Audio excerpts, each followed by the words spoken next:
Tonight, the first topic we explore is the life of Eleanor of Aquitaine, one of the most powerful and enigmatic women in all of medieval history. A queen not just once, but twice, first of France, then of England. She wasn't simply a consort lost in her husband's shadow.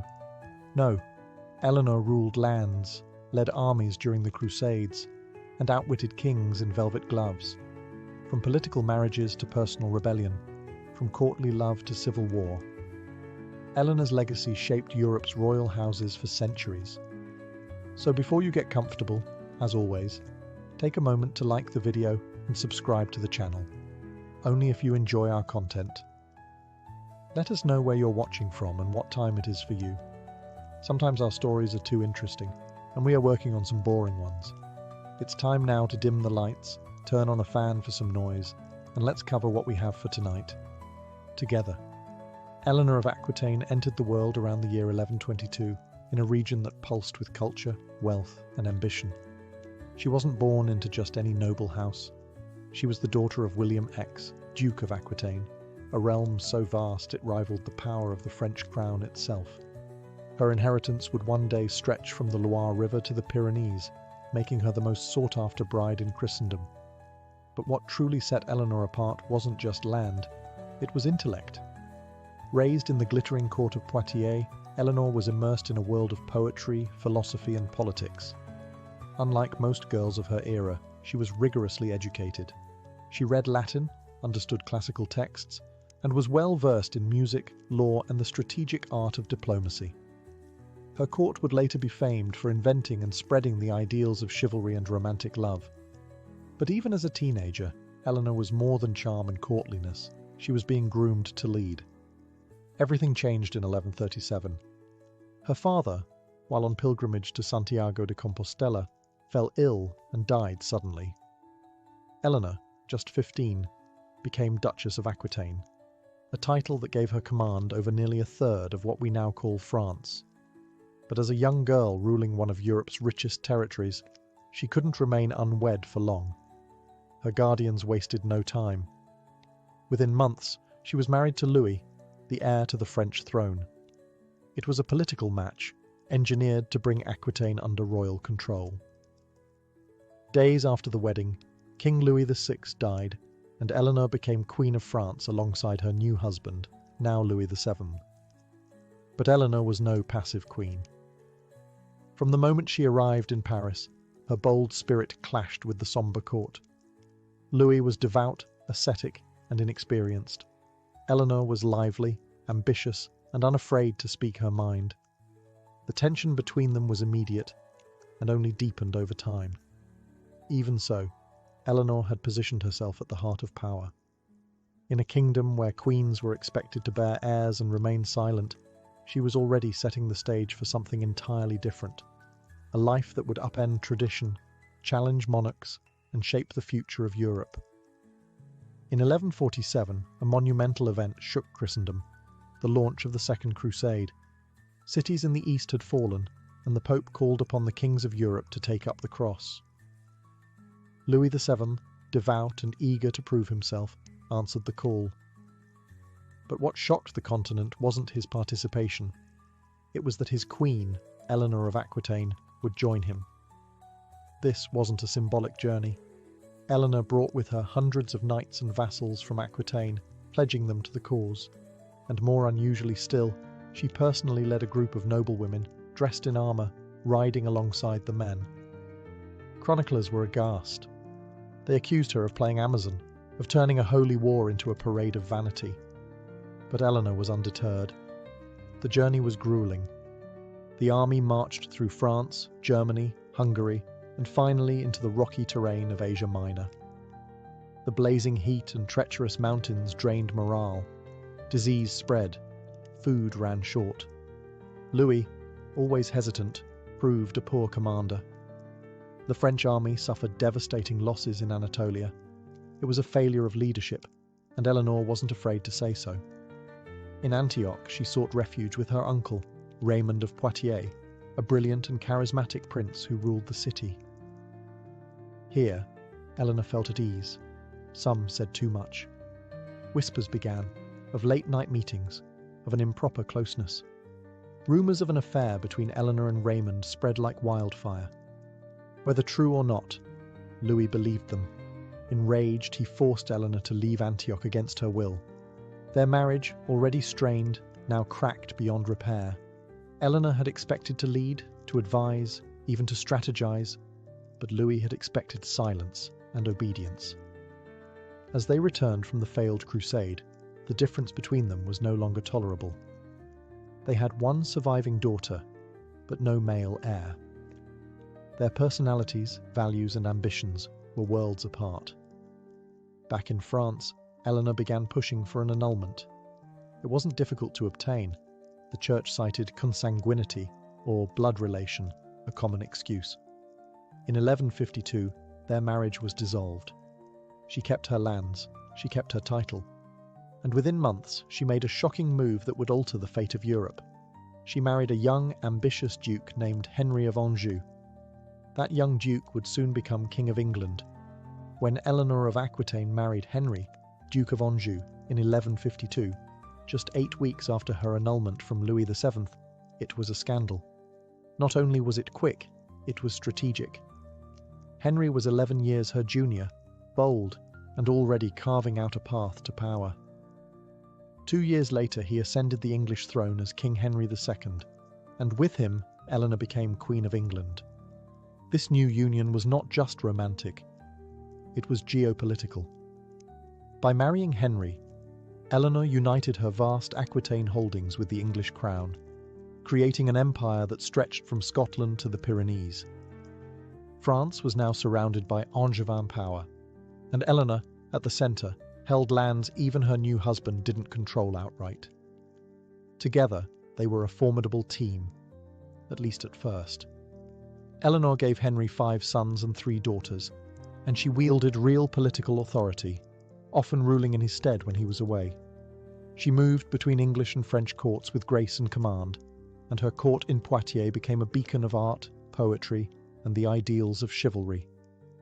It was here that the concept of courtly love was cultivated, a romantic intellectual game that celebrated refined love and noble suffering. But even as she presided over a golden age of culture, her marriage to Henry began to sour. Henry was a tireless ruler, brilliant but ruthless. He could be cruel, dismissive, and increasingly unfaithful. His affair with the fair Rosamond Clifford became legendary, and Eleanor, once the queen of his realm and heart, was sidelined. Still, Eleanor didn't retreat. She remained deeply involved in statecraft and diplomacy. She arranged marriages for their children across Europe and advised Henry on major decisions. But behind the scenes, resentment simmered. She was no longer the young duchess dazzled by the promise of power. Now in her 40s, she saw her influence waning, and her husband growing more tyrannical, not only with her, but with their sons. Eleanor's life had never followed the traditional path of a medieval queen. She had defied kings, led armies, and held her own in a male-dominated world. But the greatest rebellion of her life, against her own husband, was still to come. By the 1170s, the dazzling alliance between Eleanor of Aquitaine and Henry II had withered into bitterness and distrust. Their early passion had dissolved into rivalry, and Eleanor, once the jewel of his empire, was now more like a prisoner in her own court. But she was not a woman to accept silence or submission. If her husband would not respect her, she would defy him through the one force he feared most, their sons. Henry and Eleanor had raised a dynasty of restless, ambitious boys, Henry the young king, Richard, Geoffrey, and John. But Henry II, though brilliant, was paranoid and possessive. He refused to share real power with them, even after crowning his eldest, Henry the young king, as co-ruler in name only. Tensions within the royal family exploded. In 1173, Eleanor made a daring and dangerous move. She encouraged her sons, especially young Henry, Richard, and Geoffrey, to rebel against their father. It wasn't just a family squabble, it was an armed revolt, with the backing of King Louis VII of France and other European nobles. Eleanor's reach, even in her 50s, was astounding. She rallied allies, forged letters, and mobilized armies against the most powerful monarch in Western Europe. For a moment, it seemed the rebellion might succeed. Henry II was caught off guard. England and Normandy were under siege, but his response was swift and brutal. The rebellion crumbled. Geoffrey surrendered. Young Henry, too weak to lead, faltered. And Richard, though brave, lacked the force to win. But the deepest betrayal Henry felt wasn't from his sons, it was from his wife. Eleanor, attempting to flee Aquitaine in disguise, was captured. She was taken to Henry's court, stripped of her authority, and placed under house arrest. For the next 16 years, she would live in confinement, moved from castle to castle under constant watch. No trials, no titles, no more freedom. But Eleanor's spirit did not break. She endured, she waited, and she watched as her sons, now men, continued to battle their father and each other. She knew time would shift the power balance again. Eleanor had survived the Crusades, political exile, and 2 royal marriages. And now, in silence, she prepared for her next chapter, one that would restore her to power in a way no one saw coming. In 1183, Eleanor's life took a grim turn and an unexpected opening. Her eldest son, Henry the young king, died of dysentery while on campaign. The rebellion he once led against his father had failed, and now the heir to the throne was gone. With his death, a political void emerged, and Eleanor, still under house arrest, found herself once again at the centre of royal strategy. Her second surviving son, Richard, bold, brilliant, and utterly fearless, now became Henry II's new heir. But trust between father and son was broken.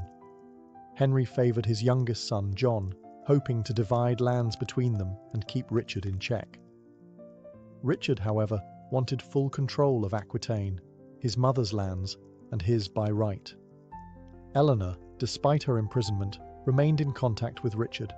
She encouraged his ambition and loyalty to Aquitaine. She knew his strength, his charisma, and his popularity among the nobles. If anyone could outmaneuver Henry II, it was Richard. And in 1189, fate finally moved in her favour. That year, Henry II, worn by age, betrayal, and illness, died. The Plantagenet king, who had ruled like a lion and imprisoned his queen for over a decade, was gone. Richard ascended the throne as King Richard the Fund of England, Richard the Lionheart, and his very first act as king, he released his mother. After 16 years in captivity, Eleanor of Aquitaine walked free. She was in her late 60s now, but her resolve had never weakened. Richard knew her worth. He made her his chief advisor and entrusted her with immense political power. As he prepared to launch the Third Crusade, it was Eleanor who would act as regent in his absence, ruling England in his name. She didn't waste time. Eleanor travelled across the realm, secured Richard's coronation, and quelled unrest. She negotiated treaties, settled disputes, and managed the kingdom with the skill of a seasoned monarch. Even more impressively, she arranged powerful marriages for her daughters and granddaughters, weaving the Plantagenet bloodline through the courts of Europe. Eleanor wasn't just a queen mother, she was the beating heart of an empire. And while her son went off to fight in the Holy Land, it was Eleanor, regal, sharp, and undiminished by age, who held the realm together. With King Richard I off to fight in the Third Crusade, the Kingdom of England was left in uncertain hands, but not helpless ones. Eleanor of Aquitaine, now in her late 60s, stepped into power once more. And she did not simply fill a vacancy. She ruled as a true regent, with all the authority and sharp decision-making of a monarch. It was an unstable time. While Richard battled in the Holy Land, his youngest brother John, ambitious and reckless, began plotting to seize the crown for himself. He conspired with King Philip II of France, hoping to carve up Richard's territories while the true king was thousands of miles away. But Eleanor stood in his path. She moved swiftly, rallying loyal nobles to Richard's side, reinforcing fortresses, and keeping John's ambitions in check. Even more impressively, She carried out delicate diplomatic missions well into her 70s. One of her most significant tasks was securing a politically vital marriage between her granddaughter, Blanche of Castile, and the future King Louis VIII of France, a union that would have far-reaching consequences for both kingdoms. Still, trouble was never far behind. In 1192, Richard was captured on his return journey from the Crusades, taken prisoner by Duke Leopold of Austria and held for ransom. The news shocked Europe. His enemies saw opportunity. But Eleanor, refusing to let her son languish, sprang into action. Despite her age, she rode across the Alps in the dead of winter to plead for his release. She negotiated, raised the colossal ransom, said to be 150,000 marks, a sum that nearly bankrupted England, and ensured Richard's freedom. Her determination and persistence stunned European courts. It was not a young warrior who rescued the Lionheart. It was his mother. Once Richard returned, their bond remained strong, but peace was short-lived. In 1199, while suppressing a rebellion in Aquitaine, Richard was wounded by a crossbow bolt and died from infection. Eleanor was nearly 80. She had outlived most of her children, and once again, the question of succession fell to her. With Richard gone and John next in line, the future of the Plantagenet dynasty once more rested on Eleanor's shoulders. But for the Queen of Aquitaine, whose life had been war, marriage, rebellion, and diplomacy, one final mission still remained. Richard the Lionheart was dead. His younger brother John, now poised to take the throne, was a far cry from his legendary sibling. Unpredictable, impulsive, and deeply mistrusted by many nobles, John's path to kingship was not guaranteed. Once again, all eyes turned to Eleanor of Aquitaine, the aging matriarch whose political instincts remained unmatched. But this time, it wasn't just a crown she had to secure. It was the very future of the dynasty. Even before Richard's death, Eleanor had been working behind the scenes to shore up alliances and protect the family legacy. When John ascended in 1199, she lent her name and presence to his cause, using her status as the revered Dowager Queen to legitimize his rule. Though she had long distrusted John, she understood the stakes. Without unity, the empire her marriage had created, stretching from Scotland to the Pyrenees, could shatter. Yet Eleanor's final mission wouldn't be in England. It began in Castile, far to the south, where her granddaughter was being raised. The child, named Blanche, was to be the next diplomatic thread in Eleanor's web. The aging queen journeyed, at the age of 77, across the mountains and treacherous lands of medieval France and Spain to retrieve Blanche and bring her to the court of France. There the girl would be wed to the French heir, ensuring peace between two ancient rivals. That journey was more than symbolic. It showed the world that Eleanor, even at the twilight of her life, was still Europe's most powerful political matron. Monarchs respected her. Nobles followed her. Enemies thought twice before crossing her. But time was catching up.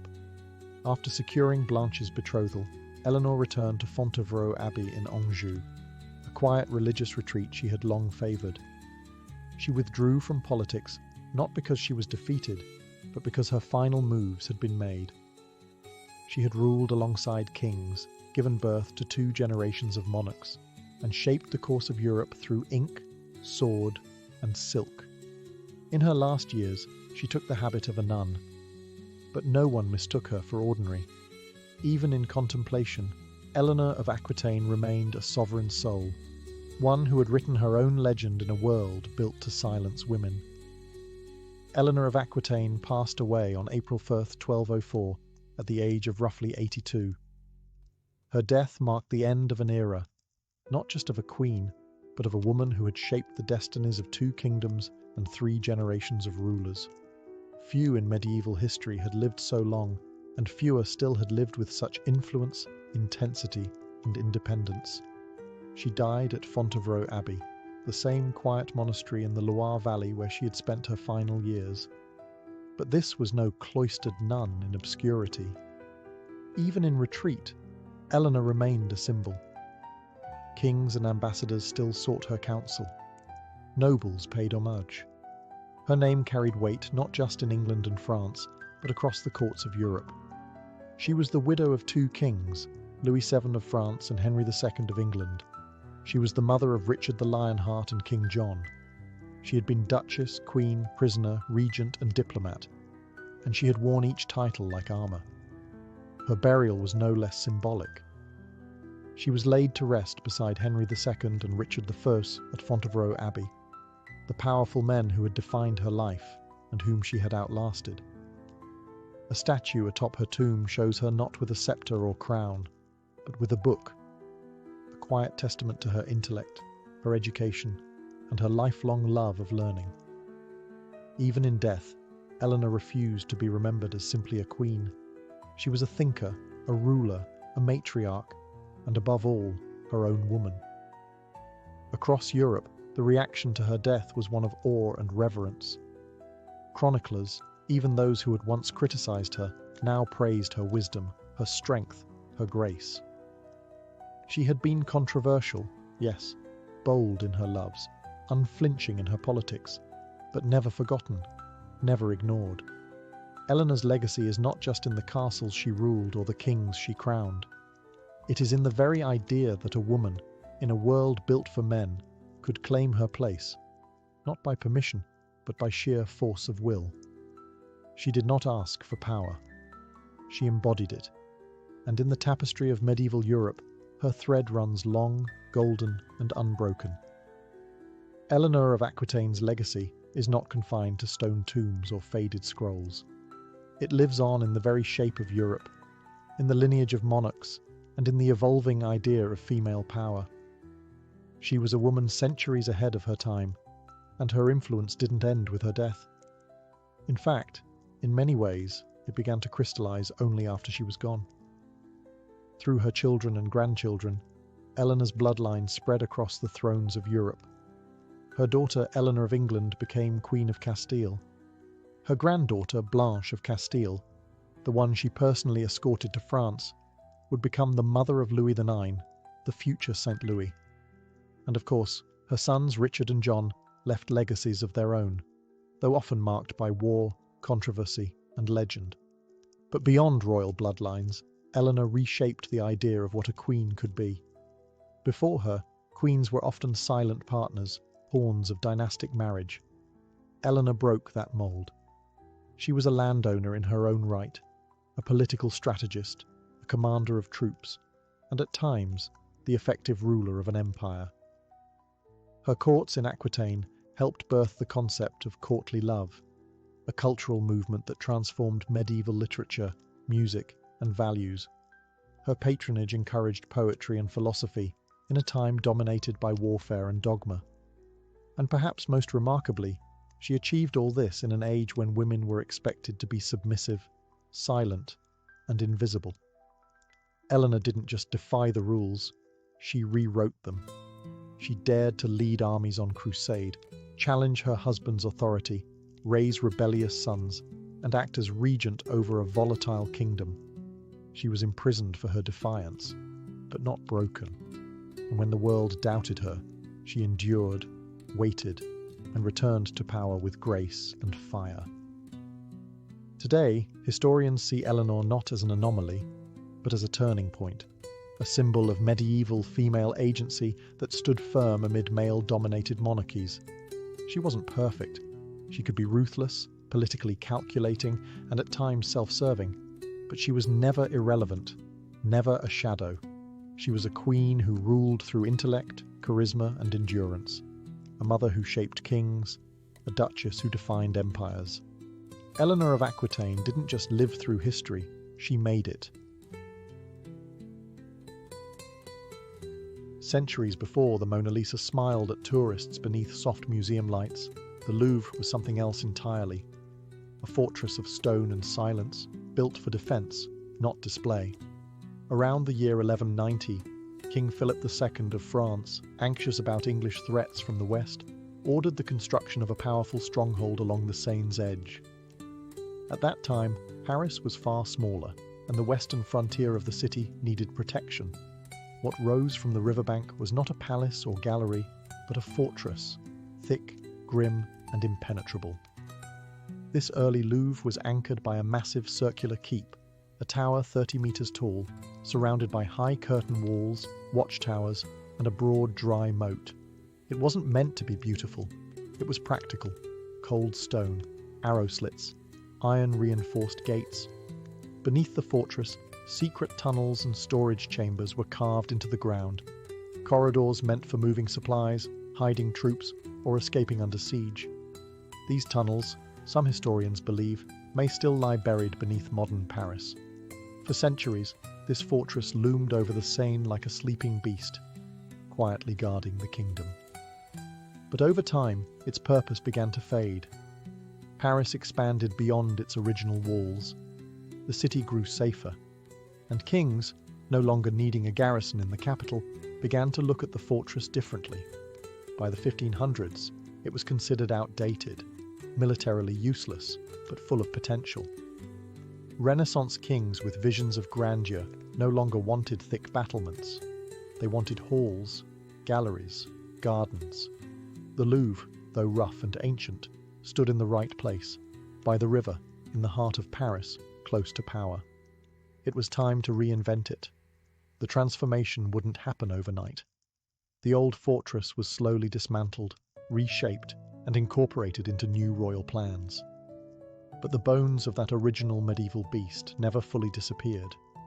When renovations were done in the late 20th century, centuries after the museum had taken over, workers unearthed the buried base of Philip's Tower, cold, grey, and intact. Today, visitors can still descend into the Louvre's basement and stand among the stones that once guarded Paris, silent sentinels from a darker time. And beneath the polished marble and curated calm of the museum, the ghosts of a fortress still linger. By the early 16th century, the age of feudal wars had faded, and so had the need for castles within city walls. Kings no longer wanted to defend Paris with stone. They wanted to rule it with style. It was during the reign of King Francis I that the Louvre began its most dramatic transformation, from a military outpost to a seat of royal power and artistic ambition. Francis III had spent time in Italy and returned to France inspired by the Renaissance. He didn't just want a palace, he wanted a symbol of culture, sophistication, and modern monarchy. In 1546, he ordered the demolition of parts of the old medieval keep and began replacing it with elegant wings and ornamental facades. Italian architects were invited to Paris, and with them came a new aesthetic: arches, columns, and symmetry. The cold fortress slowly began to bloom into a palace, but Francis wasn't just building walls, he was building a collection. He brought Italian masterpieces back with him, including works by Leonardo da Vinci. The most famous, the Mona Lisa. Francis purchased it directly from da Vinci himself, and though it wouldn't be displayed to the public for centuries, the seeds of the Louvre's future were being quietly planted. His successors continued the work. Catherine de' Medici, widow of King Henry II, constructed the nearby Tuileries Palace and had grand ideas to link it with the Louvre. Her efforts set in motion what would become the massive palace complex stretching along the Seine. It became a symbol of the monarchy, sprawling, majestic, and ever-growing. By the time of Louis XIII and Louis XIV, the Louvre had taken on a dual personality, half residence, half artistic epicenter. Artists were invited to live and work in its halls. Sculptors, painters, and architects passed through its corridors, some even sleeping beneath their canvases. The Louvre was no longer just a home for kings. It had become a home for creativity. Yet even as elegance overtook utility, the palace remained politically potent. Behind its ornate walls, plots unfolded, alliances were forged, and power shifted hands. The Louvre was no longer built to keep enemies out. Now it was designed to dazzle them. As the Louvre evolved into a dazzling palace, it seemed destined to become the permanent heart of royal life in France. But in the 17th century, one man would change everything. Louis XIV, the Sun King. Ambitious, theatrical, and obsessed with control, Louis saw the Louvre as a relic of compromise, too urban, too cramped, too tangled in old aristocratic bloodlines.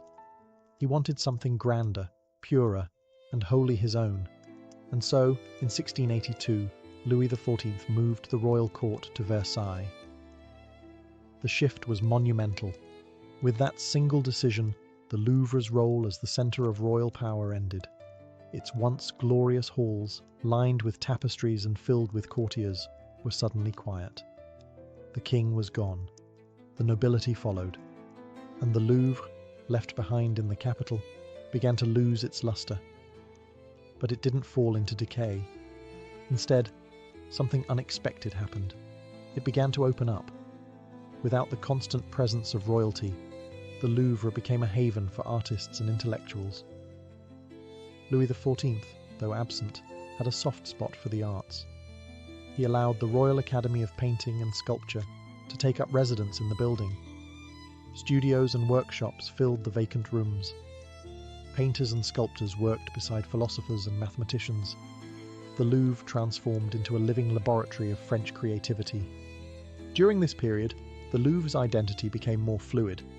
It was no longer a fortress, no longer a royal residence. It was something between. It housed administrative offices, academies, and salons. At times it was chaotic, a patchwork of projects and unfinished renovations. But beneath the confusion, a new idea was taking shape. That perhaps this former seat of kings could one day belong to the people. There were whispers of turning it into a public gallery, a place where ordinary citizens could see the treasures their taxes helped collect. But under the monarchy, the idea remained just that, a dream. Still, the seed was planted. The Louvre, stripped of royal glamour, began to acquire a new kind of prestige. One built not on crowns and courts, but on culture and knowledge. And as political storms gathered on the horizon of France, that cultural core would become more powerful than any throne. By the late 18th century, the storm that had long been brewing in France finally broke. The monarchy fell. The guillotine rose. And in the chaos of revolution, centuries of royal tradition were torn down, including the idea that art belonged only to kings. The Louvre, once a private pleasure palace of monarchs, stood on the brink of transformation. In 1793, as the French Revolution devoured the old order, the National Assembly declared that the Louvre would become the Muséum Central des Arts de la République, a public museum, free for all citizens. It was a radical concept. Art, previously hidden behind palace walls or reserved for the elite, would now be available to the common man. The first galleries opened on August 10th, the anniversary of the fall of the monarchy. The irony was not lost on anyone. Where kings once entertained mistresses and hosted masquerades, the people now walked in silence, observing canvases of saints, gods, and emperors. But the Louvre's collection needed more than just good intentions. Many masterpieces had been sold, stolen, or hidden during the revolution. So the revolutionaries did what revolutionaries often do. They took. Church property was confiscated. Aristocratic collections were seized. Anything that symbolized privilege was fair game. The Louvre became the great collector of confiscated beauty. And then came Napoleon. When he rose to power, the Louvre entered a new, ambitious phase. Napoleon saw art not just as culture, but as conquest. Wherever his armies marched, treasures followed. From Rome to Venice, Egypt to Berlin, Napoleon plundered paintings, statues, and antiquities. He renamed the museum the Musée Napoléon and filled it with loot from across Europe. The Louvre swelled with spoils, winged victories, Roman busts, Egyptian sarcophagi. Art was no longer just inherited, it was seized. And the museum, once a symbol of royal excess, now stood as a showcase of empire. But with Napoleon's fall in 1815 came a reckoning. Many nations demanded their treasures back. Some were returned. Others mysteriously stayed. Still, the Louvre survived. And more than that, it was reborn. No longer royal, no longer revolutionary. It had become something lasting. A monument not just to France, but to civilization itself. and beneath its marble floors, the layers of history continued to deepen. While the Louvre dazzled the world above ground, beneath its stone corridors and polished galleries lay another story, one of secrets, tunnels, and whispers lost to time. Few visitors know that beneath the museum's grandeur is a network of cellars, passageways, and forgotten vaults that speak to the building's centuries of transformation. Much of the underground space dates back to the original medieval fortress. When Philip II built the first Louvre in the 12th century, it included underground storerooms and escape tunnels carved into bedrock. Some were used to store arms and grain, others, it's believed, connected to the Seine for stealthy movements during times of siege. As the fortress became a palace and the palace became a museum, these passages were expanded, sealed, or repurposed. Some were converted into wine cellars during the Renaissance. Others were bricked up and abandoned, their existence remembered only in aging floor plans and royal letters. One particularly eerie structure is the remnants of the original moat, now part of the museum's basement exhibit. Visitors can walk along its cold stone edge, where the line between museum and ruin becomes thin. Here, the polished elegance of the Louvre gives way to raw medieval stone, crumbling, weathered, untouched by centuries of renovation. And then there are the rumours. Some say secret tunnels still lie hidden beneath the Louvre, remnants of royal escape routes or wartime shelters. During World War II, it's documented that certain rooms and underground passages were used to hide France's artistic treasures from Nazi looters. Paintings were crated and smuggled out, but not everything could be moved.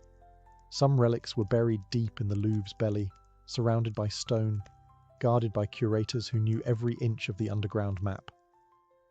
Others claim that during the Revolution, bodies of executed aristocrats were secretly stored in the lower levels, hidden from public view until they could be properly buried. No evidence confirms this, but the myth lingers in the Louvre's walls like an echo. Today, many of these lower levels are closed to the public. Some serve logistical purposes, archives, maintenance routes, climate control zones, but others remain sealed, inaccessible, their secrets intact. Beneath the Louvre's polished surface, the past still breathes, heavy with stories never displayed in frames. In June 1940, Paris fell under Nazi occupation. German troops marched through the city's boulevards, and the swastika flew from the Eiffel Tower. The Louvre, the crown jewel of French heritage, stood ominously in the heart of it all, vulnerable, exposed, and filled with priceless art.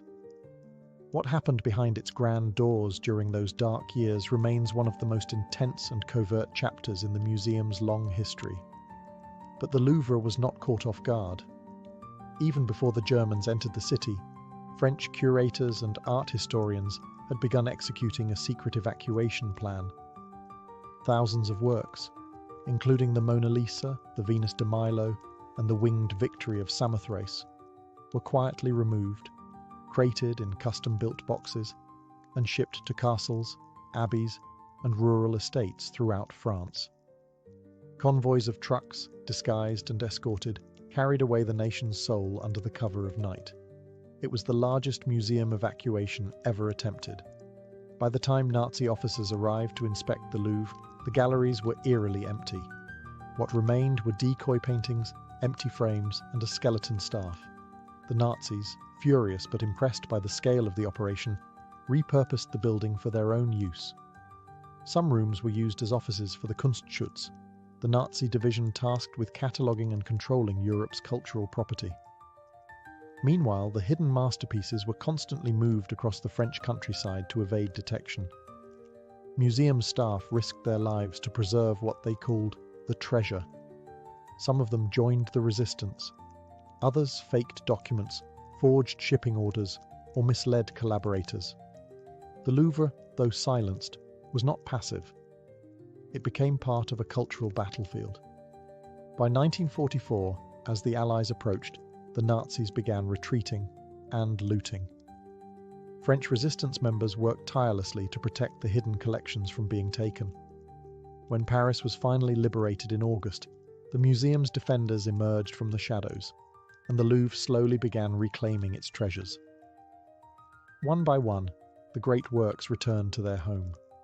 Some had suffered, others had narrowly escaped destruction. But the Louvre had survived the war, not just as a building, but as a spirit. And in its quiet halls, you can still feel the weight of what was almost lost. By the late 20th century, the Louvre had become one of the most respected museums in the world, a guardian of civilization's greatest treasures. But beneath its grandeur, it was showing signs of strain. The galleries were crowded, the entrances outdated, and the layout confusing. The museum needed a transformation, and in 1981, French President François Mitterrand announced the most ambitious modernization in the Louvre's history. At the center of it all would be a glass pyramid. Designed by Chinese-American architect I.M. Pei, the project was bold, radical, and immediately divisive. The idea of placing a massive, modernist structure, made entirely of steel and glass, in the middle of the Louvre's historic courtyard sent shockwaves through France. Critics called it an eyesore, a scar on the face of French heritage.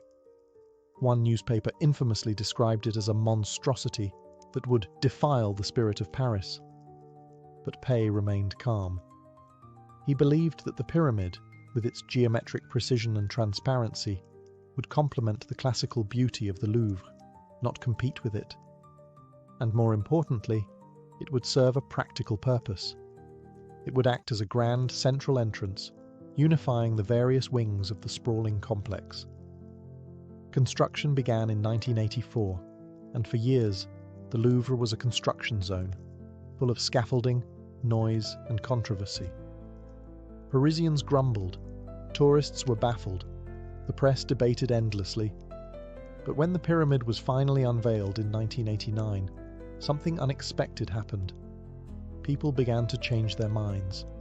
Beneath its sleek exterior, the new underground concourse was efficient, elegant, and flooded with natural light. For the first time, visitors could move through the museum with clarity. The pyramid became a beacon, both literal and symbolic, of the Louvre's openness to the future. Today, it is almost impossible to imagine the Louvre without it. The glass structure has become iconic, featured in films, books, and photographs worldwide. What was once mocked as architectural heresy is now embraced as visionary design. The pyramid did more than modernize the museum. It reminded the world that the Louvre had always been about transformation, from fortress to palace, from palace to museum, from past to present. And as always, beneath its elegance, controversy whispered, just as it always had. For all its beauty and brilliance, the Louvre also holds shadows.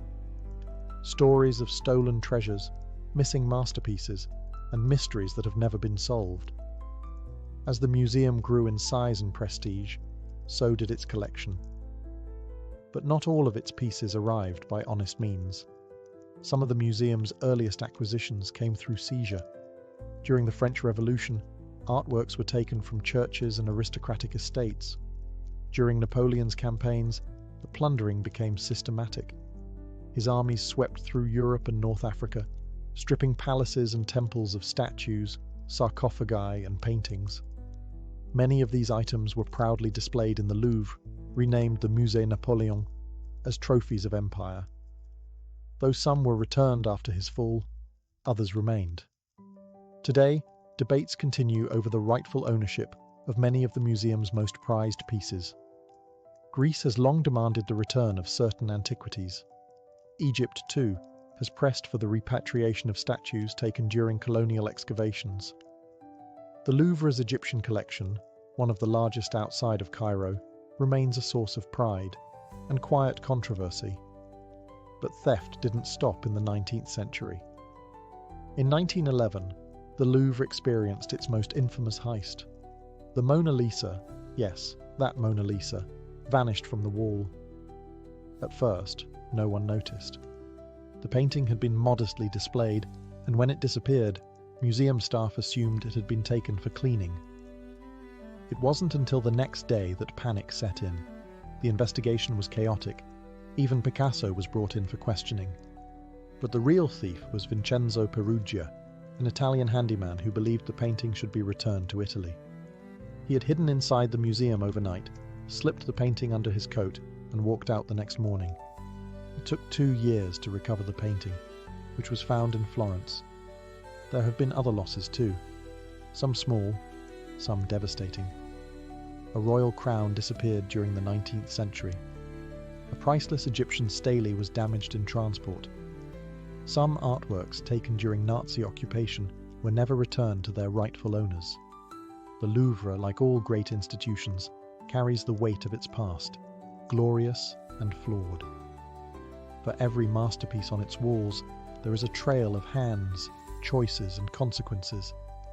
Some treasures shine in the light, others remain hidden in the cracks of history. Today, the Louvre stands as more than a museum.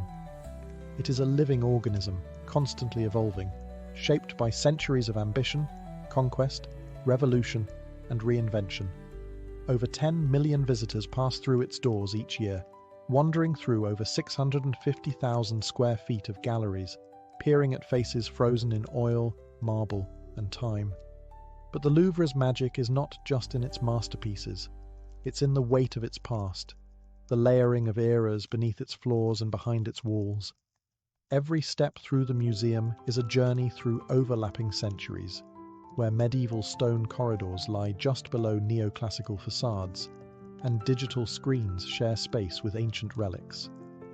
In this palace of paradoxes, Renaissance paintings hang beneath LED lighting, while Egyptian mummies sleep beneath Parisian sky. What makes the Louvre remarkable is its refusal to stay still. New wings are opened, old collections are reimagined. Temporary exhibitions bring contemporary voices into conversation with history. In 2012, the museum inaugurated a new Islamic art department, housed beneath a flowing golden canopy, a striking blend of ancient tradition and modern design. But the Louvre also expands beyond its own walls. In 2017, the Louvre Abu Dhabi opened, a cultural collaboration between France and the United Arab Emirates. Its architecture mirrored the light and shadow of the original, but the vision was global. Artworks from around the world were displayed together, untethered from national borders, telling stories that spanned continents and civilizations. Yet even with all this growth, the heart of the Louvre remains the same, a place where memory and imagination meet. Walk through its corridors late in the day and you'll see more than tourists. You'll see quiet moments, a child staring into the eyes of a statue, a student sketching a forgotten corner, an elderly couple standing hand in hand before a canvas. And below it all, under the glass pyramid, behind the velvet ropes, beyond the gallery lights, the Louvre still keeps its secrets. Hidden staircases, lost chambers, and perhaps, somewhere in the quiet dust of its oldest stones, the echo of a king or the whisper of a thief. The Louvre isn't just a museum. It's a memory palace, built on centuries of ambition and still writing its story. In the spring of 1974, outside the ancient city of Xi'an in China's Shanxi province, a small group of farmers were digging a well during a drought. Their tools struck something hard, not rock, but clay. First came fragments, a torso, a pair of arms, then a face staring back at them through layers of soil. It was unnerving, life-sized, hollow, yet hauntingly real. The local authorities were alerted, and soon archaeologists arrived to investigate. They had no idea they were about to uncover one of the most extraordinary archaeological finds of the 20th century. As excavations expanded, the earth yielded more than anyone could have imagined. Row after row of clay soldiers emerged from the soil, thousands of them standing in precise military formation, frozen in time for over 2,000 years. Each one was unique. Different hairstyles, armor styles, facial expressions. No two were exactly alike. Some stood tall with commanding presence, others crouched in attack stance, and they weren't alone. Clay horses, wooden chariots, and bronze weapons accompanied them, all crafted with startling realism. What had these figures been guarding for so long beneath the ground? The answer lay not far away, beneath an unexcavated mound over 250 feet high, the mausoleum of Qin Shi Huang, the first emperor of a unified China. It was he who ordered this massive underground army built, not for the battlefield, but for the afterlife. The Terracotta Army was part of a sprawling necropolis, a buried empire designed to mirror the emperor's real-world domain. Scholars estimate that over 700,000 workers may have been involved in its construction over nearly 4 decades, and incredibly, this massive wonder lay untouched and forgotten for more than 2,000 years. News of the discovery spread quickly, and the world was captivated. Here was not just a tomb, but a window into ancient Chinese philosophy, artistry, power, and belief. A civilization had poured its skill and resources into preparing one man for eternity, with an army that would never breathe, but would always stand. Yet the mystery was only beginning. Who made these soldiers? How were they crafted with such detail? And what secrets were buried alongside them, still untouched beneath the emperor's tomb? At the heart of the Terracotta Army lies a single man's vision, a ruler whose ambition was matched only by his fear of death. Qin Shi Huang, born in 259 BCE, rose from prince to king, and finally to China's first emperor. He unified the warring states under one banner, standardized currency, language, and even axle lengths. But while his power shaped a nation, it was his obsession with the afterlife that shaped the underground empire he left behind. From a young age, Qin was haunted by the idea of mortality. Despite ruling with an iron fist and achieving what no other had, the unification of China, he could not conquer death. Ancient texts describe his relentless search for immortality, expeditions sent in search of elixirs, meetings with mystics, consultations with alchemists. He was said to ingest strange potions containing mercury, ironically believed to grant eternal life. But while immortality in flesh eluded him, Qin ensured he would rule forever in spirit. Around the time he declared himself emperor in 221 BCE, construction began on his tomb, an undertaking so massive it would take nearly 4 decades to complete. Unlike traditional tombs, which featured burial goods and ritual objects, Qin envisioned a subterranean kingdom. Not symbols of power, but power itself. Armies, officials, entertainers, and even rivers of mercury to simulate the geography of his empire. The Terracotta Army was meant to serve as his eternal guard, soldiers to protect him in the afterlife, as they would have in life. But these were not crude idols. They were masterworks, crafted with obsessive realism, their stances and weapons reflecting actual military ranks and formations. This was not merely a monument to greatness, it was a response to fear, the fear of being alone in death, of wandering the underworld without defense or dignity. For Qin Shi Huang, eternity required preparation, and he would command an army that could not die.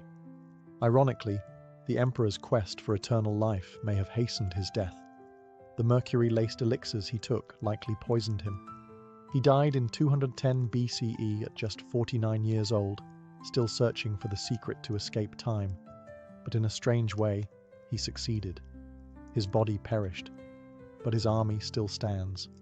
The Terracotta Army is not just impressive because of its scale. It's the precision, individuality, and artistry of each soldier that leave archaeologists and historians in awe. When we say there are thousands of soldiers, we don't mean copies from a mold. Each one is unique, as if frozen mid-step, mid-thought, mid-breath. The army is divided into different pits, each with its own composition and function. The largest, Pit 1, stretches over 750 feet in length and contains infantry units in battle-ready formation. Rows of archers, foot soldiers, and charioteers stand at attention, arranged in the same military order used during Qin Shi Huang's reign. Pit 2 holds cavalry and war chariots, a more elite force. Pit 3 is the command center, home to high-ranking officers and military planners. It suggests a chain of command that mirrors a real army, not a symbolic one. The level of detail is staggering. Faces are individualized. No two noses, brows, or cheekbones are the same. Some figures have wide jaws and curled lips. Others wear solemn, narrow expressions. Hairstyles reflect military rank and regional origin. Armor is crafted in overlapping layers, complete with rivets and clasps. Some figures once held real bronze weapons, spears, swords, and crossbows, many of which were sharp and functional even after 2 millennia underground. It wasn't just sculptors who worked on these figures. Teams of artisans, painters, blacksmiths, mold makers, and engineers contributed to their creation. After assembly, each warrior was painted in vivid colors: red, blue, green, even lavender. These pigments faded quickly when exposed to air, which is why most figures appear plain clay brown today. But imaging technology has revealed the original brilliance, offering a glimpse of how vibrant and lifelike this army once looked. Some scholars believe the level of sophistication suggests a high degree of central planning, possibly with military blueprints and social registers guiding the design. This wasn't art for art's sake. This was logistical, purposeful, a vision executed with state-level resources. The terracotta army wasn't just made to resemble soldiers, it was made to be them, each one a spirit in clay, crafted to serve their emperor in eternity. And beneath the silence of the earth, they've been standing guard ever since. The creation of the terracotta army was not the work of a few artists in a royal workshop. It was a colossal, state-sponsored operation that stretched over decades and involved an entire society. Ancient records suggest that more than 700,000 laborers were mobilized to build Emperor Qin Shi Huang's tomb complex, including the vast subterranean army that stood beside him. But who were these builders? They were craftsmen. Yes, sculptors, blacksmiths, potters, and engineers, but also conscripted workers, peasants, prisoners, and even enslaved people. Some were skilled artisans, trained in workshops across the empire. Others were political prisoners and forced laborers brought to Xi'an under imperial orders. Many never returned home. According to historical texts, workers involved in the tomb's construction were often executed or sealed within the complex upon its completion to maintain secrecy. Archaeologists have uncovered the remains of kilns near the site, suggesting that many of the figures were fired on location. The clay was sourced locally, shaped in parts, and then assembled like life-sized puzzles. Bodies were mass-produced using molds, but the heads, the most expressive parts, were sculpted individually by hand. This allowed for variation in features, lending a realism unmatched by any other ancient statuary army. But this was not just about statues. The labor force also carved out an entire underground city. In addition to the warriors, they constructed chambers filled with bronze birds, chariots, entertainers, musicians, and officials, all meant to serve the emperor in the afterlife. The tomb complex spans over 50 square kilometers and includes artificial rivers, celestial ceilings, and booby-trapped corridors that were likely designed to kill grave robbers. According to historian Sima Qian, writing a century after Qin's death, the emperor ordered rare jewels to adorn the tomb's ceiling to mimic the stars, and flowing rivers of mercury to replicate China's geography. Soil samples from the site do, in fact, show abnormally high levels of mercury, suggesting the legends were rooted in truth. The builders of this empire worked in secrecy and under constant surveillance. Their legacy is buried in silence. Most of their names are lost, but their hands shaped one of the greatest wonders of ancient engineering, an entire kingdom buried not to be forgotten, but to endure. At the center of the terracotta army site lies a massive tree-covered mound, a hill that looks like any other from a distance. But beneath it rests the unexcavated tomb of Emperor Qin Shi Huang himself, untouched for over 2,000 years. It is one of the greatest archaeological mysteries still waiting beneath the surface. Historical accounts, particularly from the Han Dynasty historian Sima Qian, describe the tomb as nothing short of otherworldly. Inside, he claimed, were replicas of palaces and towers, rare artifacts, flowing rivers of mercury to represent China's great waterways, and a ceiling encrusted with pearls to mimic the night sky. Crossbows were supposedly rigged with automatic triggers, ready to fire on any intruder who dared enter. A buried universe crafted entirely for one man's afterlife. And yet, no one has opened it. Unlike the terracotta warriors, which have been extensively studied and preserved since their discovery, the main burial chamber remains sealed. Why? The reasons are both practical and ethical. For one, the technology needed to excavate the tomb without damaging its contents simply does not exist yet. Archaeologists fear that once the tomb is opened, priceless artifacts, including fragile paintings, textiles, or organic materials, could be destroyed upon exposure to air. The terracotta warriors themselves lost their vibrant paint within hours of being unearthed, turning from dazzling figures to dull clay. Then there is the matter of mercury.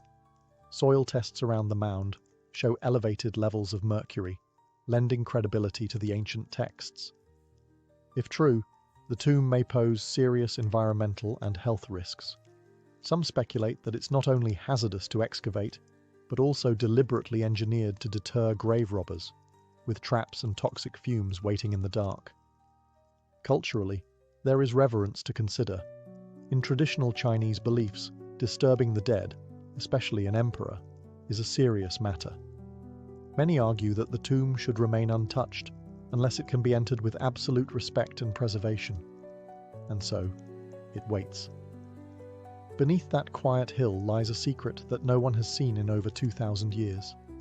A world built for a man who could not conquer death, but who may have created a paradise to rule in it. And as science advances, the question grows louder. Should we open the tomb of the first emperor? The terracotta warriors are not simply statues. They are soldiers, and like any soldiers, they were equipped for war. Many of the warriors once held real weapons: swords, spears, halberds, crossbows, and arrows. Weapons not merely decorative, but functional, forged with deadly precision. This wasn't symbolic craftsmanship. These were tools of war, buried in clay hands as part of a full-scale military simulation for the afterlife. When archaeologists first excavated the pits, they found thousands of bronze weapons buried alongside the figures, swords with razor-sharp edges, arrowheads crafted for distance and penetration, and even crossbow triggers made with ingenious mechanical designs. Despite being over 2,000 years old, many of these weapons remained in surprisingly good condition.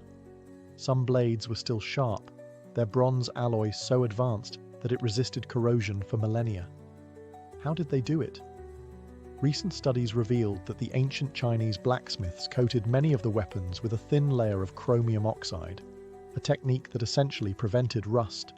This technology wouldn't be reinvented until the 20th century, and yet the Qin dynasty artisans had already mastered it. Their understanding of metallurgy was far ahead of its time, evidence of a highly organized and technologically skilled society. But the weapons also served a deeper purpose. Qin Shi Huang didn't just want a lifelike army, he wanted a lethal one. These warriors were meant to fight off threats in the afterlife just as his real troops had fought during his conquests. This wasn't a peaceful vision of eternity, it was a prepared one. The emperor intended to rule in death as he had in life, with force, strategy, and the means to dominate. Interestingly, many of the weapons were missing by the time modern archaeologists uncovered the site. It's believed that shortly after the emperor's death, the tomb was raided or sabotaged by revolting workers or enemies of the regime. Fires were set, roofs collapsed, and weapons were stolen. Even in death, Qin's empire faced rebellion. Still, enough remains to paint a vivid picture. A silent army, armed and alert, standing in formation beneath the soil, each warrior once ready to march, not in this world, but in the one beyond. While the terracotta warriors are the most famous part of Emperor Qin Shi Huang's burial complex, they were far from the only figures created. Beyond the battle-ready soldiers stood entire casts of characters, a full miniature society crafted in clay, all designed to serve the emperor in his eternal realm. Archaeologists have uncovered figures of musicians, dancers, acrobats, and strongmen, each one sculpted with the same meticulous care as the warriors, though their roles were far different. Instead of armor, they wore robes. Instead of weapons, they held musical instruments or posed mid-performance. These were the entertainers of the afterlife, created to amuse and delight a ruler who wanted his underground world to be just as lively as the one above. Officials and court attendants were also buried nearby, identifiable by their formal dress and composed postures. They represented the emperor's bureaucracy, advisors, scribes, and governors, all ready to keep order beyond the veil of death. Even stable hands, cooks, and grooms were included, depicted in kneeling or working poses, their faces captured with humility and fatigue. Then there were the animals. Terracotta horses stood beside wooden chariots, once painted and decorated. Underground stables revealed that not just sculptures, but real sacrificed horses may have once been buried for the emperor's use. In other pits, bronze waterfowl, cranes, geese, and ducks were found arranged along an artificial riverbed, suggesting that Qin's desire for replication extended even to nature itself. Each discovery added layers to the complexity of the tomb. This wasn't just a military installation, it was an empire beneath the earth, complete with its own court, culture, and daily rhythm. Scholars believe the intent was clear. Qin Shi Huang wanted to recreate the world he had conquered in life, and rule it forever in death. And while the warriors march in silence, these forgotten figures offer something softer, more human. They remind us that this afterlife wasn't imagined as endless warfare alone. It was filled with music, ceremony, and the tireless hum of a royal court. They may not carry swords or wear armor, but they too were built to serve the first emperor, and they too have waited in darkness for over 2,000 years. The terracotta army is more than an archaeological marvel. It is a mirror of an empire at its peak. Every clay figure reflects the scale, ambition, and structure of Qin Shi Huang's unified China. His dynasty was short-lived, lasting only 15 years, but its legacy reshaped the nation. And nowhere is that transformation more hauntingly captured than in the emperor's underground army. Before Qin's reign, China was a fractured land of warring states, 7 major kingdoms constantly fighting for supremacy. Qin, the westernmost of these states, was considered a cultural outsider by some, but it had something the others lacked: ruthless efficiency. Under Qin Shi Huang, legalist policies tightened control, roads were standardized, writing systems unified, and the foundations for the Great Wall began. The terracotta army reflects that same structure and discipline. Soldiers are arranged in precise formations, officers in front, infantry behind, archers on the flanks. The figures even vary by region, as if modelled after real troops drawn from across the empire. It wasn't just about guarding a tomb, it was about representing the machinery of the state itself. In many ways, the army is a frozen moment, a still life of Qin's authority at its height. Yet, it's also a cautionary tale. Because despite all his achievements, Qin Shi Huang's rule was deeply feared. He burned books, banned dissent, and punished opposition with death. His obsession with control extended even into death, and the very monument that was meant to celebrate his immortality would eventually become a silent witness to the fall of his dynasty. Just 3 years after his death, the Qin Empire collapsed. Rebellions erupted. His tomb was raided. His son committed suicide. And the Han dynasty rose in its place, leaving the once feared legacy of the Qin to be buried, literally and politically, beneath centuries of dust. And yet, centuries later, those silent warriors emerged again. Today, they speak not just of one man's fear of death, but of a civilization's vast reach and relentless ambition. The terracotta army stands not only as a tribute to the emperor who dreamed of ruling the afterlife, but as a timeless echo of a moment when all of China bowed to one throne. The terracotta army still stands in silence, row after row, decade after decade, watching, waiting. Not for war, not for conquest, but for remembrance. They are guardians not just of a tomb, but of a moment when a man believed he could take the world with him beyond death. Emperor Qin Shi Huang dreamed of immortality. He united warring kingdoms, reshaped a nation, and spent his final years preparing for an afterlife where he would still rule. He did not settle for symbolic offerings or ritual artifacts. He built an empire beneath the ground, staffed, armed and ordered, just like the one above. And though centuries passed, earthquakes shook the earth, and dynasties rose and fell, his creation endured. Beneath layers of soil and silence, the warriors waited. They bore the weight of time with cracked shoulders and faded paint, but their presence never weakened. Today, more than 2,000 years later, they are no longer buried. They stand under museum lights, beneath protective canopies and curious eyes. But their purpose is unchanged. They are still watching, still guarding, and perhaps still waiting for their emperor to rise. The Terracotta Army is one of the few places in the world where the boundary between life and death feels thin, where stone stares back as if it remembers. Walking among them is not like visiting an exhibit. It's like entering a kingdom in pause, a theatre where the curtain never rises, but the actors remain frozen in readiness.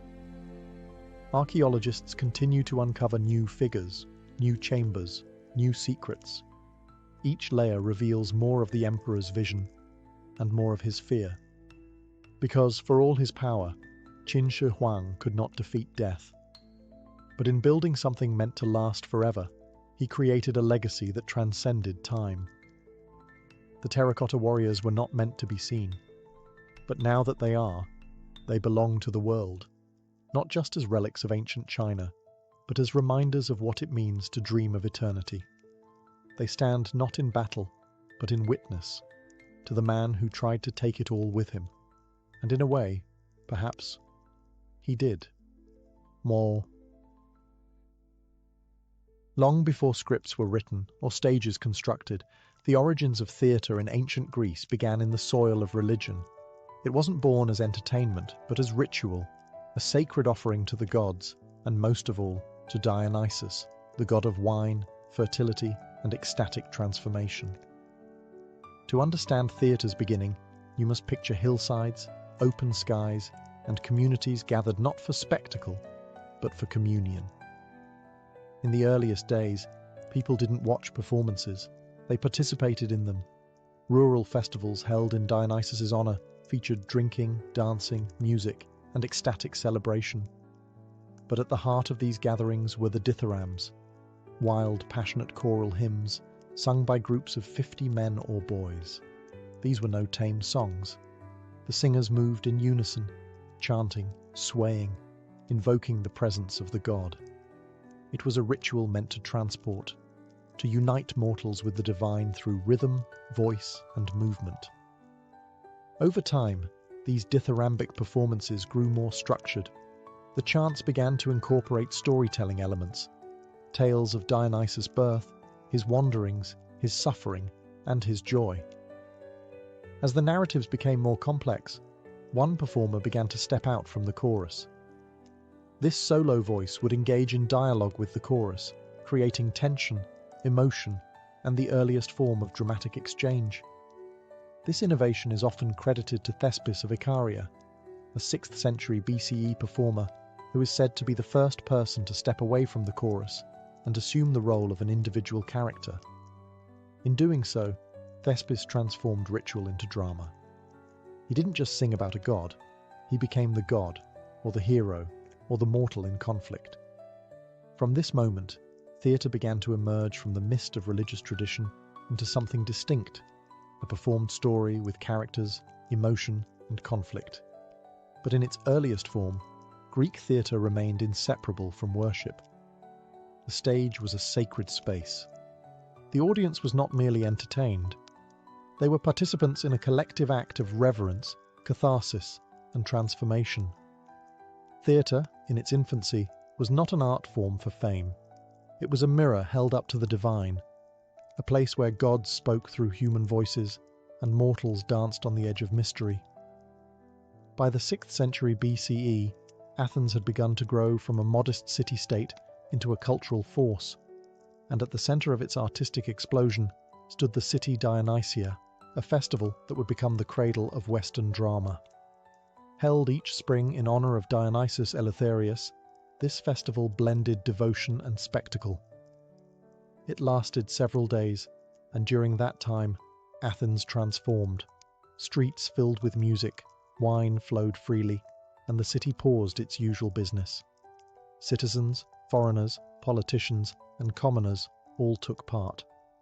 It was more than celebration, it was civic unity, where religion, politics, and art converged.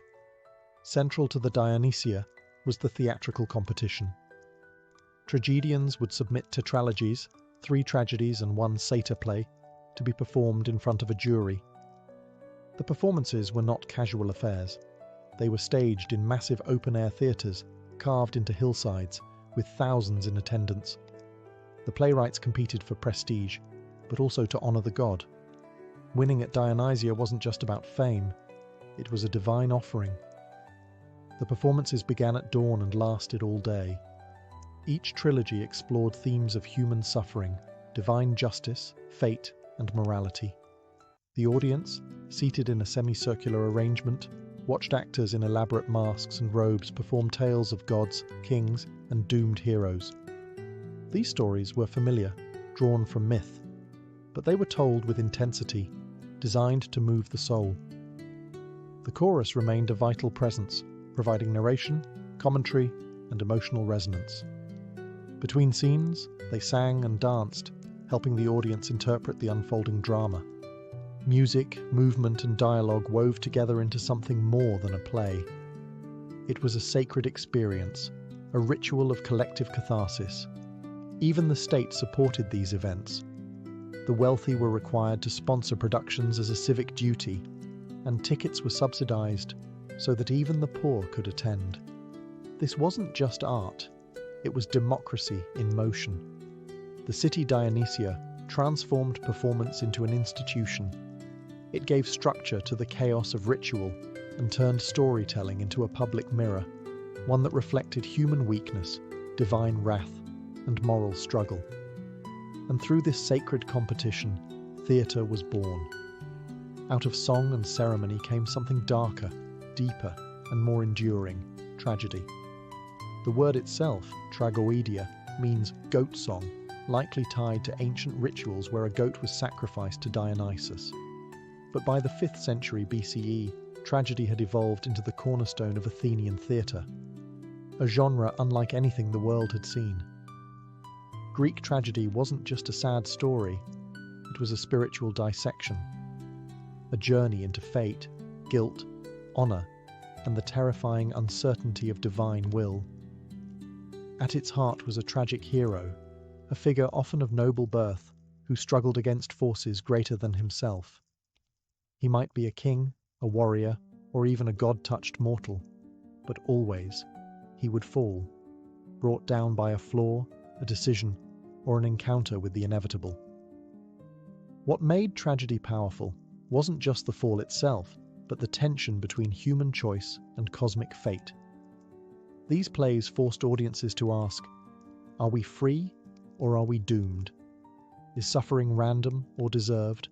And can anyone truly escape the will of the gods? 3 playwrights emerged as the titans of this form: Aeschylus, Sophocles, and Euripides. Aeschylus, the earliest of the 3, added a second actor to the stage, a breakthrough that allowed true dialogue. His works are majestic, solemn, and filled with moral gravity. He saw divine justice as complex, often harsh, but ultimately restoring balance. His Oresteia trilogy traces a family cursed by murder, vengeance, and blood, ending only when divine justice replaces personal revenge. Sophocles refined tragedy further, adding a third actor and expanding character depth. His Oedipus Rex remains the quintessential tragedy, a man trying to escape his fate, only to run headlong into it. Sophocles painted his characters with more humanity, showing their inner conflict, pride, and helplessness. Euripides, the most controversial, pushed the genre toward realism. His characters were raw, flawed, and unpredictable. He questioned the gods, highlighted the suffering of women and the marginalized, and made tragedy more personal, more painful. Through tragedy, Greek theatre became a moral arena, not just a performance, but a confrontation. Audiences didn't leave entertained. They left shaken, purged, and awed. Because tragedy didn't just show the fall of a hero, it revealed the fragility of all human striving, and reminded every viewer suffering is universal, and no one is exempt. While tragedy explored the darkness of fate and the weight of the divine, comedy emerged as its irreverent twin, wild, loud, and often scandalous. Where tragedy sought catharsis through suffering, comedy brought release through laughter, a vital counterbalance to the heaviness of Athenian life and ritual. Greek comedy, like tragedy, grew from religious festivals, especially the Dionysia and the Lenaea, another celebration of Dionysus held in winter. In its earliest form, comedy was anarchic and obscene, filled with crude jokes, parodies, and songs that mocked politicians, philosophers, and even the gods. But it wasn't mindless humor. Greek comedy was satirical, sharp-edged, and boldly political. The earliest and most famous playwright of this genre was Aristophanes, a master of what we now call old comedy. His plays featured fantasy, absurdity, and direct attacks on public figures. In The Clouds, he lampooned Socrates as a foolish sophist. In Lysistrata, he imagined women ending a war by withholding intimacy from their husbands. And in The Frogs, he sent Dionysus himself to the underworld to judge a contest between dead tragedians. Aristophanes' plays often broke the fourth wall. The chorus would turn to the audience and deliver a parabasis, a direct address that blurred the lines between fiction and public discourse. Nothing was off limits. War, corruption, philosophy, and even the theatrical competitions themselves were all fodder for ridicule. But beneath the raunchy humour and surreal plots, Greek comedy served a deeper function. It was a space where society could laugh at itself, speak truth to power, and explore taboo topics in a communal setting. In a democracy like Athens, where public opinion mattered, comedy was a form of release, a collective pressure valve. As Athens changed, so did comedy. Later, in the 4th century BCE, the rise of new comedy introduced more refined, character-driven stories. Playwrights like Menander shifted focus from gods and politics to family, love, and everyday life. These comedies would later influence Roman writers like Plautus and Terence, and eventually the modern sitcom. Greek comedy gave voice to joy, frustration, and rebellion. It showed that in a society grappling with war, death, and destiny, laughter was not escape, but survival. And just as tragedy revealed the human fall, comedy celebrated the human fool, joyful, flawed, and defiantly alive. In ancient Greece, the theatre was more than a venue. It was a sacred space, both religious and civic, where the community gathered not just to be entertained, but to be transformed. Performances weren't staged in anonymous buildings. They unfolded in massive open-air amphitheatres, carved into the hillsides, always facing nature, the sky above, the sea or city in the distance, and the gods watching from beyond. The most famous of these was the Theatre of Dionysus in Athens, located on the southern slope of the Acropolis. It could seat up to 17,000 spectators, citizens, metics, foreign residents, and visitors alike. From its marble tiers, the audience could see and be seen. This mattered. Attending theatre was a public act, a civic duty, and a ritual all at once. At the heart of the theatre was the orchestra, a circular dancing floor where the chorus would move and sing. Behind it stood the skene, a building used as a backdrop, dressing area, and symbol of place, palace, temple, or battlefield. The actors performed on a raised platform called the proskenion, and behind them loomed the sacred altar to Dionysus. Every play was performed in his honour. But what truly made the theatre sacred wasn't just its structure, it was its purpose. Drama was a communal experience meant to stir the soul, to confront the audience with their fears, beliefs, and responsibilities. As they watched kings fall or fools triumph, the spectators weren't just observers. They were participants in a ritual of catharsis, emotional purification through pity and fear. The festival itself opened with sacrifices and processions. Statues of Dionysus were paraded through the city. The playwrights were not just artists. They were competing priests, offering their stories as sacred acts. And the audience? They were witnesses to something divine unfolding through human voices. This connection between sacred and civic was powerful. Political leaders, generals, and jurors all sat in the front rows. Democracy and drama shared the same stage. In the theatre, Athenians faced their myths, their morals, and their mortality together. The Greek theatre was never just about actors and applause. It was a temple of the human condition, where every laugh, gasp, and tear was a prayer to the gods of chaos, wisdom, and fate. In the theatres of ancient Greece, where thousands gathered in open air and no microphones existed, how could a single actor command attention? The answer lies in the art of performance, a fusion of mask, movement, and sound that transformed individuals into mythic figures, projecting emotion and character across vast space. At the center of this transformation was the mask. Crafted from lightweight materials like linen, cork, or wood, masks covered the entire face, often with exaggerated expressions. A wide open mouth for sorrow, an arched brow for rage, a smirk for mischief. Each design amplified the emotional tone of the character. Since only a few actors played multiple roles, the mask also allowed for rapid shifts in identity. One moment, a king. The next, a god or a slave. Masks weren't just practical. They were sacred tools, linking the actor to the spirit of the role. To wear a mask wasn't merely to pretend, it was to embody. The actor became a vessel, channeling not only character, but fate, myth, and message. Costumes were equally important. Robes were brightly coloured and stylized, helping define a character's role: royalty, warrior, servant, or fool. High platform shoes, called kothurni, elevated tragic actors, lending them a towering, otherworldly presence. In contrast, comedic actors wore padded suits and grotesque masks, exaggerating belly, backside, and facial features for laughs. Movement was grand and deliberate.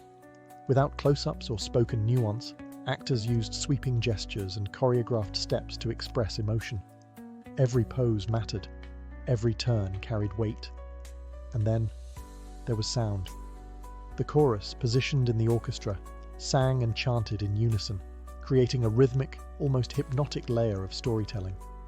Flutes accompanied the action, enhancing suspense, sorrow, or triumph. The human voice, trained and projected, rang out over the rows of stone seats, resonating through the marble bowl of the theatre. Together, mask, costume, motion, and sound formed a ritualized language of performance. It wasn't about realism, it was about essence, distilling human experience into bold, symbolic action. In Greek theatre, the actor was not a star, but a servant of the story, shaped by myth, driven by voice, and veiled in the haunting power of the mask.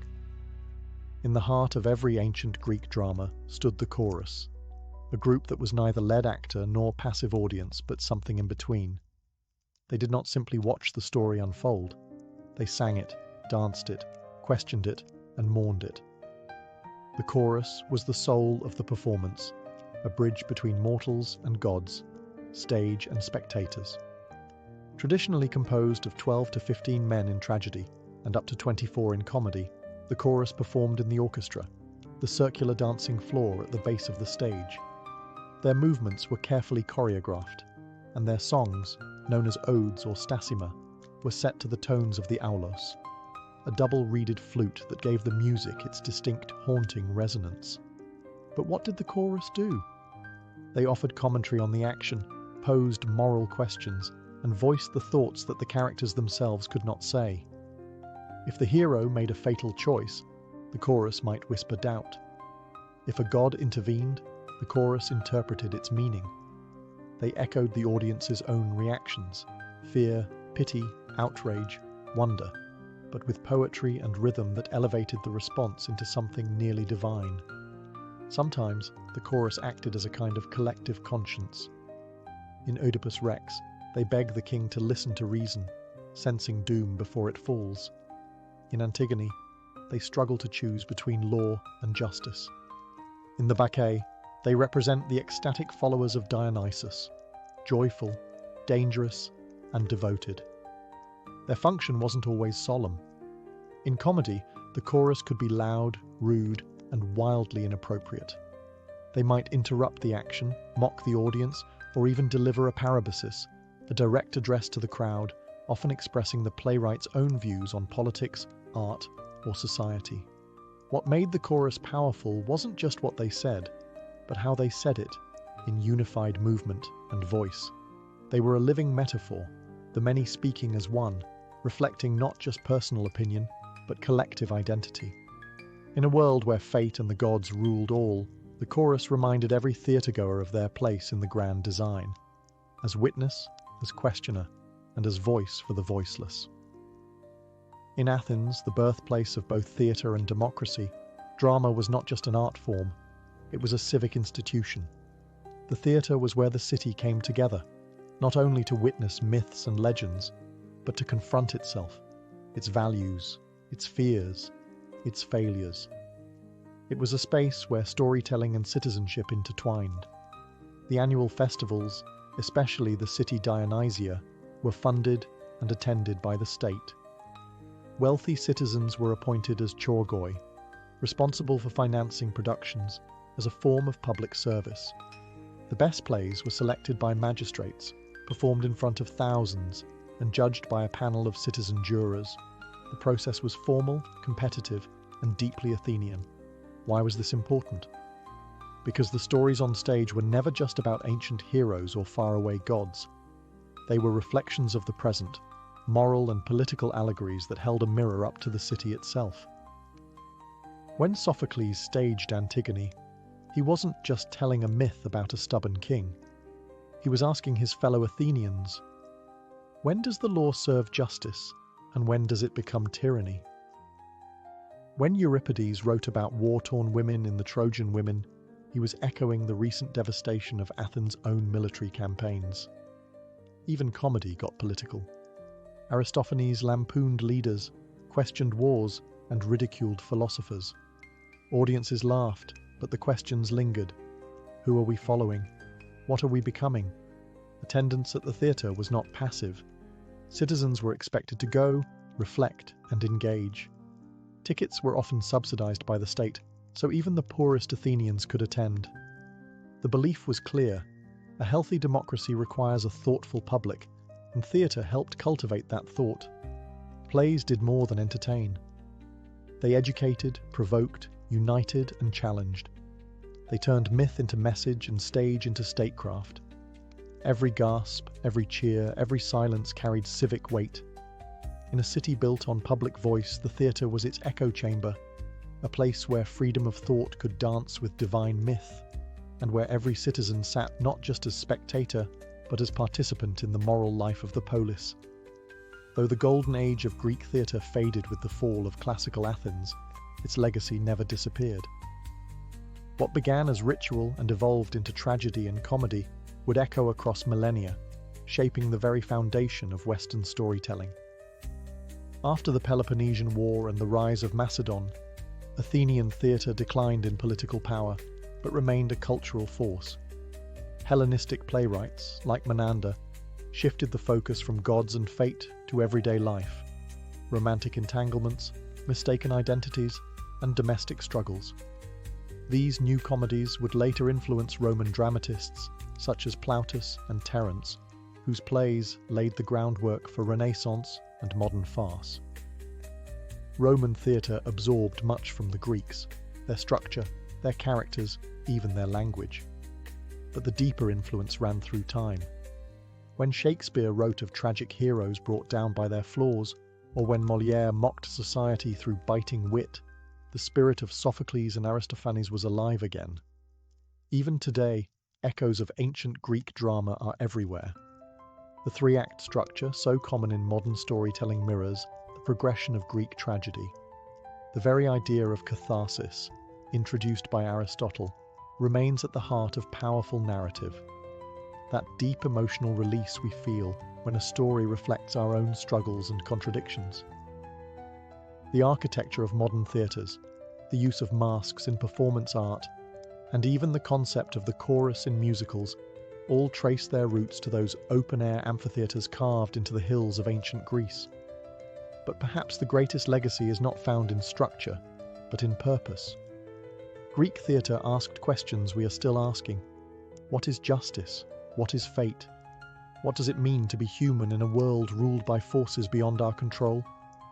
It gave voice to grief, joy, defiance, and absurdity.